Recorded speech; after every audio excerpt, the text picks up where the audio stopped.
అంటే ఈరోజు ఎవరికి వాళ్ళే స్వార్థపరులు. నాకేమొస్తే ఉపయోగం, నా కుటుంబానికి ఏమొస్తే ఉపయోగం అనేది చూసుకున్నటువంటి రోజులు ఇవి. కాబట్టి ఆ రోజులు ఈరోజు ఎన్నో ఉద్యమాల్లో కారం చెడు కానీ ఇలాంటి ఎన్నో ఉద్యమాల్లో పాల్గొని మన యొక్క హక్కుల కోసం వాళ్ళు ప్రయత్నాలు చేసే ఉన్నారు. అటువంటి ఈ రోజులో అదే కానీ అటువంటి సంఘటనలు కానీ జరిగితే ఈరోజు అటువంటి ఉద్యమాలు వచ్చేటువంటి పరిస్థితి లేదు. ఈరోజు రోజు రోజుకి సమాజం అట్టడుగు స్థాయికి వెళ్ళిపోతుంది. దళిత ప్రజలు అట్టడుగు స్థాయికి వెళ్ళిపోతూ ఉన్నారు. ఈరోజు సమాజంలో ఎవరు ఒకరి గురించి ఆలోచించేటువంటి పరిస్థితి లేదు. అదే ఒక ఆ జాతుల గురించి వాళ్ళ యొక్క అభ్యున్నతి కోసం పనిచేసేటువంటి నాయకుడు కూడా చాలా వరకు తగ్గిపోయారు.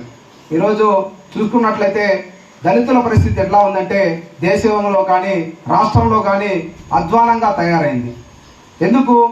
ఈరోజు ప్రభుత్వాలు మనం మీదే ఉక్కుపాదం మోపుతూ ఉన్నాయి. ఈరోజు ఏమీ లేని వాళ్ళకి 10% రిజర్వేషన్ ఇస్తున్నాడు. అట్టడుగు స్థాయిలో ఉన్నవాడు ఇంకా మీరు రిజర్వేషన్లు అనుభవిస్తున్నారని మన వల్లే ఎద్దేవా చేస్తుంది.